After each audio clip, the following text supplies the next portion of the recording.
Привет, любители и профессионалы! Сегодня у нас день экспериментов, поэтому я покажу вам то, чего многие боятся. А именно сварку объединенной проволокой с газом при сильном ветре. Заодно проверим небольшой лайфхак от одного знакомого сварщика. А также обязательно изготовим самый точный в мире измерительный прибор. Переведем на это метод профильной трубы 40 на 20 со стенкой 1,5. Протестируем проволоку дека. Ну а дальше, как обычно, куда же без этого, немного накидаем дерьма на вентилятор. В общем, ребята, я думаю, будет очень интересно, поэтому не переключаемся. Но сразу хочу сказать, что никому ничего не доказываю, а просто показываю, как делаю это я. Поэтому приглашенная звезда у нас сегодня, ребята, простой китайский вентилятор. Ну а для чистоты эксперимента мы обязательно поставим новую бухту проволоки, заменим сопло и наконечник. Использовать, как обычно, будем сегодня проволоку дека. Почему дека? Да потому что она всегда под рукой. Кстати, подсел я на нее давным-давно, когда еще 7 лет работал на производстве. Уж очень ее полюбили снабженцы за небольшую цену, но она мне нравилась из-за своего постоянного качества. В общем, ребята, нормальный, проверенный Китай за адекватную цену. Хотя нет, есть у них еще свое производство под Питером, знакомый там работал, говорю ему, ну привези ты мне пару халявных бухт. Нет, говорит, практически невозможно, там все по-взрослому. Контроль качества материала, контроль контроля. В общем, контроль всего, и плюс к тому же они там производят 15-килограммовую бобину. В общем, халява не получилось. Но если вы думаете, ребята, что это реклама фирмы Дека, то да, вы почти угадали. Просто когда я в одном из прошлых роликов засветил коробку от Дека, они прислали мне приглашение вступить в их группу в ВК, где они постоянно проводят всякие конкурсы и розыгрыши. И я бы, честно говоря, с удовольствием, но доставка призов у них только по России, а я нахожусь в Беларуси. Поэтому и здесь халява тоже обломилась. Ну а вам, ребята, если хотите, ссылку на их группу оставлю в описании, выиграете призы, скажете мне спасибо. Ну а я тем временем потихоньку нарезаю профильную трубу для эксперимента. Варить будем сегодня именно ее, потому что в одном из моих прошлых роликов о флюсовой проволоке было большое количество однотипных комментариев о том, что повари-ка ты, парень, где-нибудь в поле забор со своим газом, сразу поймешь, что флюс это вещь. Поэтому, ребят, в сегодняшнем ролике будем имитировать и поле, и забор, и все, что на нем написано. Кстати, до этих комментаторов я даже не предполагал, что есть какие-то трудности при сварке на свежем воздухе, поэтому варился спокойно, не обращая внимания ни на дождь, ни на снег. Ну а так как анимометра для измерения скорости ветра у меня нету, поэтому сейчас быстренько сделаем простое приспособление. Check the mic and make sure it sound right, boys.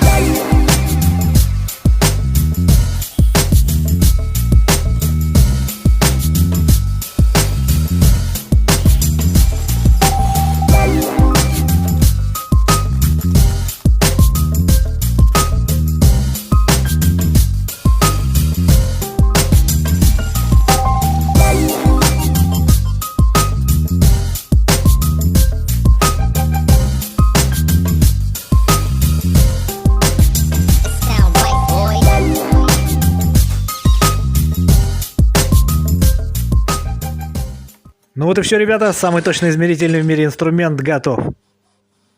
Не знаю, правда, в каких единицах он будет измерять, поэтому давайте остановимся на хейтерметр в секунду. Так, с этим вроде бы мы разобрались, поэтому все, что нам осталось, это повесить наш указатель.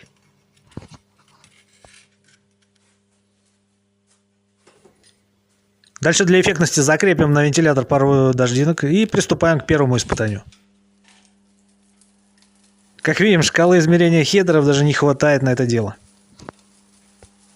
Поэтому закрепляем наш вентилятор в торец стола и приступаем непосредственно к сварке. И первым делом сделаем небольшой контрольный шов без газа, чтобы вы поняли, с чем было сравнивать. А также, может быть, кто-то из вас не видел, как варит обыкновенная объединенная проволока в отсутствии защитного газа. Кстати, я знаю одного человека, который в 90-х умудрялся таким образом даже переваривать машины.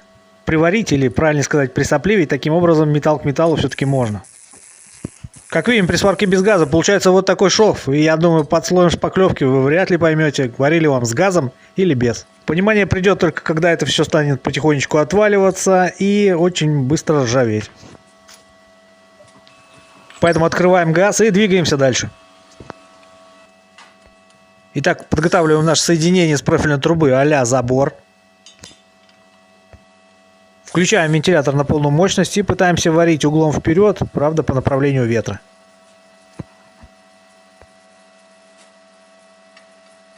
Я думаю, тут и без прибора, а потому как сносит искры с ветром, все понятно.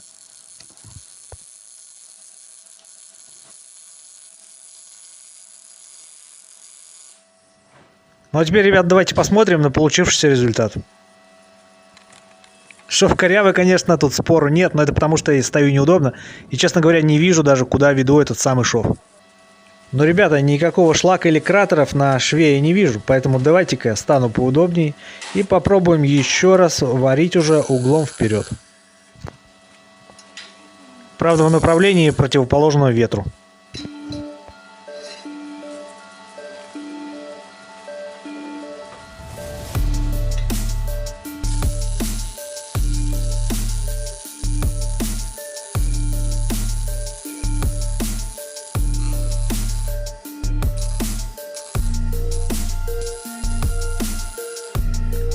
В общем, ребята, не буду я вас томить. Попробовал я варить и углом вперед, и углом назад, все получилось. Потом подвинул я это дело ближе к вентилятору, чтобы сделать еще мощнее поток воздуха. Попробовал варить точками, попробовал варить параллельно вентилятору, попробовал варить прихватками. Все перепробовал, все оказалось в идеале. Практически никаких существенных видоизменений шва я так и не увидел. Так что вывод один, что мамкины хейтеры, как обычно, попали пальцем в попу. Потому что на третьей скорости вентилятора в 20 сантиметрах шов получается на отлично. В принципе, в чем я изначально-то был и уверен, и пытался донести до вас. А если вы думаете, что газ выкручен на полную, то просто послушайте. Я думаю, если вы владеете полуавтоматом хотя бы 2 недели, то все поймете. А теперь, ребята, давайте проверим лайфхак от знакомого сварщика. Он мне с умным видом рассказывал про завихрение, обратную тягу. В общем, если вырезать небольшой уголок на сопле, как интересно звучит, на сопле, то легко можно варить даже в ураганный ветер, когда уши вырывает с корнем. Человек этот, если честно, никогда не вызывал доверия, но все методы надо проверять. Итак, тюнинговое сопло у нас подготовлено. Сейчас мы его ставим на место и при тех же условиях пробуем варить. Правда, он не уточнял, с какой стороны должна быть прорезь, поэтому попробуем и прорезь вперед, и прорезь назад.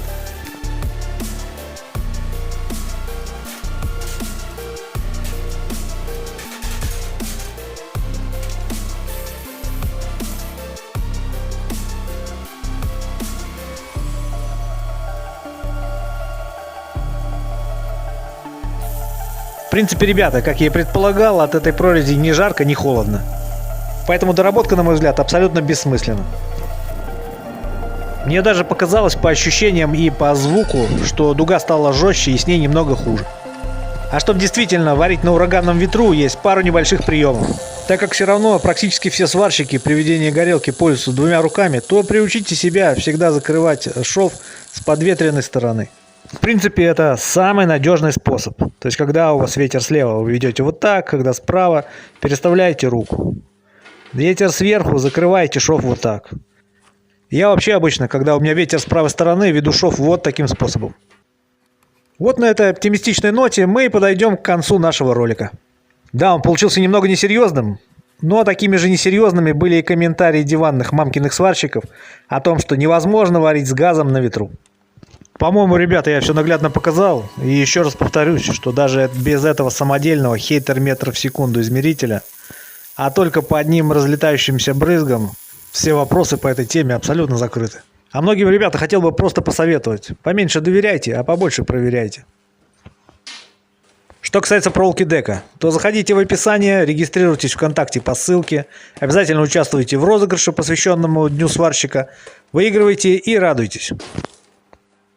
Ну а на сегодня, ребята, я думаю, пора заканчивать. Дальше, как обычно, прямые руки вам в помощь, мирного неба над головой.